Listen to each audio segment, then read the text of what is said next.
basic saya kan seorang petani. Nah, pas kebenaran lagi susah-susah nyari kerjaan, ngeliat lahan begini kan, masa iya toh nggak bisa dimanfaatkan sih. Nah, akhirnya saya ada lahan begini kan terinspirasi. Hawanya kan kalau petani kan kepengen nanam aja. Nah, ini saya bereskan sedikit demi sedikit. Ini sampahnya juga masih berupa beling, plastik. Itu kan perlu waktu yang agak lama beresin lahan ini.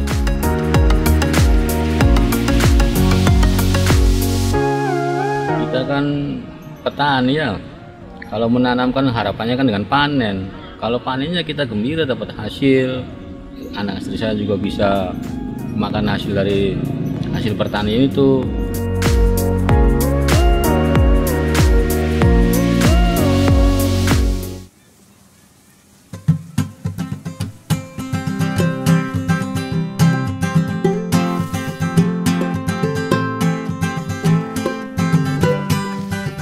Mulainya 2014 saya baru mulai bercocok tanam di sini. Ya kita kan ibaratnya urbanisasi ya, dari daerah ke kota. Ya kita kan nggak ujuk-ujuk punya teman mitra baru, pekerjaan juga mesti nyari-nyari dulu. Nah basic saya kan seorang petani. Nah pas kebenaran lagi susah-susah nyari kerjaan, ngeliat lahan begini kan, masa iya toh nggak bisa dimanfaatkan sih.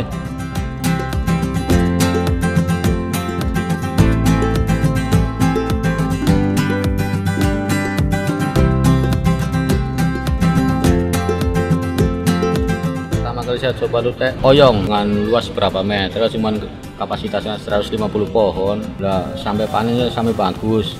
Nah, hasil panennya kan saya masak sendiri, dijual juga nanggung. Nah, akhirnya saya bagikan ke tetangga dengan tujuan ya ibaratnya bersedekah, dan bahwa di bantaran kali ini ada seorang petani yang tadinya buang sampah sembarangan kan, dengan surat ngasih oyong tahu sebutir kan menandakan bahwa di seberang kali ini ada petani. Akhirnya kan nggak buang sampah kan, nggak saya lempar aja. Kalau tujuan saya kan hanya bertani, tapi dengan sendirinya kan masyarakat kan ya tadi yang lempar sampah kan, adanya petani kan minimalnya kan punya rasa malu lah. Jadi kita mencontohkan nama warga juga membiasakan buang sampah pada tempatnya, dan bahwa kalau lingkungan bersih kan enak, sehat.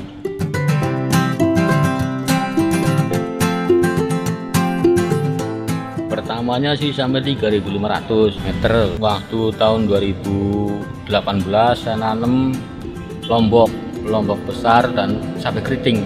Nah ternyata sampai ini kan anak Karang Taruna kan minta untuk tempat bermain.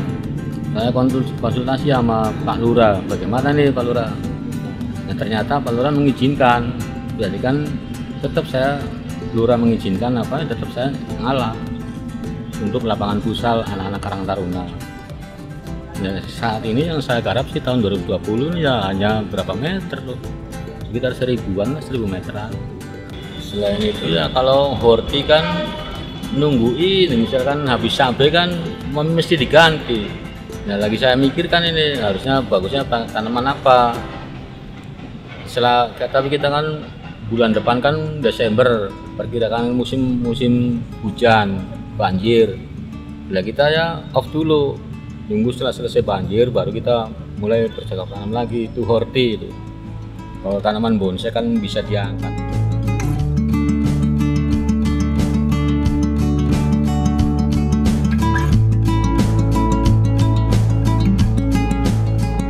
Kalau kapasitas produksi cabai kan, satu pohon kan bagusnya cabai kan 1 kilo, itu kan hanya harapan petani kan. Kalau bagus semua bisa mencapai 1 kilo dengan harga 10.000. Kalau saat ini yang saya panen dapatnya 20 kilo kan 200.000. Untuk dipotong biaya panen, biaya pemetikan berapa.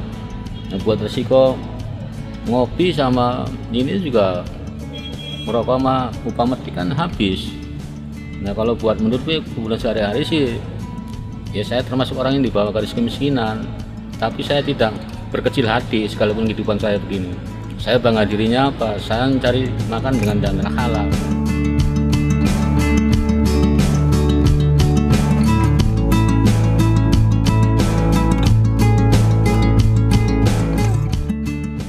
Ya kalau pertama sih modal pribadi, namanya kan banyak jatuhnya sama bangunnya kan habis lama-lama modal. Nah ada suatu perusahaan yang lihat saya mungkin berasa hibah atau apa, orang masih semangat bekerja tapi selalu kena musibah melulu, dibantu akhirnya sekarang.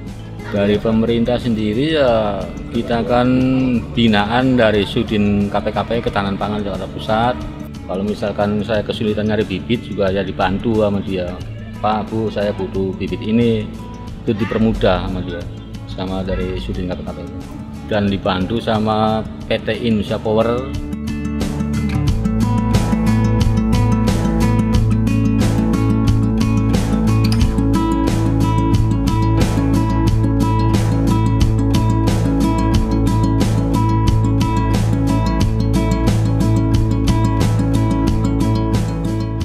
Ini saya tanam banyak varian sih, varian jambu merah, jambu kristal itu bantuan dari BPP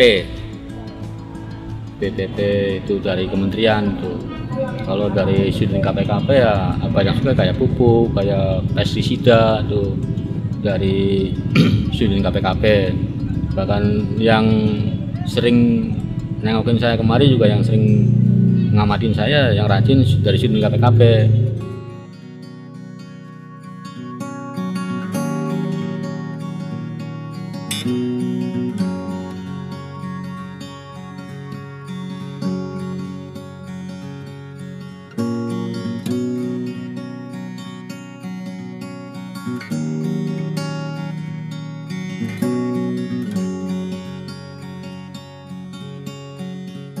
Ya kalau tanaman saat ini sih yang ada saat ini nih, kalau tanaman ketahanan pangan ya kayak singkong, kayak anggur juga dari grafting, dari apa kan ada berbagai varian loh.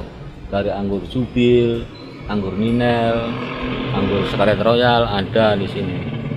Kalau misalkan dari kelompok tani lain juga mau belajar grafting anggur ya saya siap. Dan apa cara bertanam cabai itu umur 6 bulan sampai tingginya 180 kan sangat langka bener di Jakarta.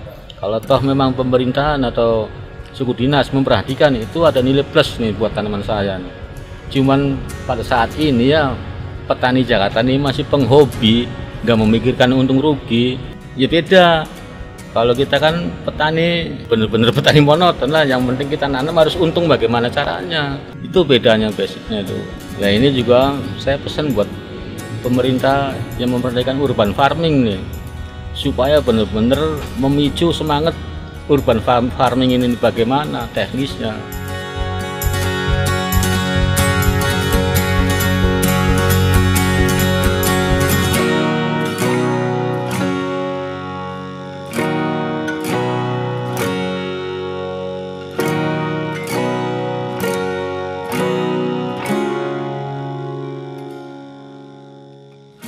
Kita kan petani ya, kalau menanamkan harapannya kan dengan panen. Kalau panennya kita gembira dapat hasil, anak istri saya juga bisa makan hasil dari hasil pertanian itu. Banyak ya lahan ini, lahan kan udah ketahuan lahan banjir. Nah kita kalau lagi apa tanaman lagi bagus-bagus ya, udah mulai panen kena banjir kan mati semua. Itu jadi bilang sakit sih enggak, gimana lah perasaannya, sedihnya petani ya kayak apa ya. Dan harapan saya buat pemerintahan nih kedepannya ya, kalau bisa ya namanya Pemprov kan banyak lahan tidur tuh, dialihkan lah supaya lahan saya nih, tempat saya ini yang tidak ada hambatan dengan banjir, atau dengan cara ditinggikan atau dipindahkan dari sini, saya siap.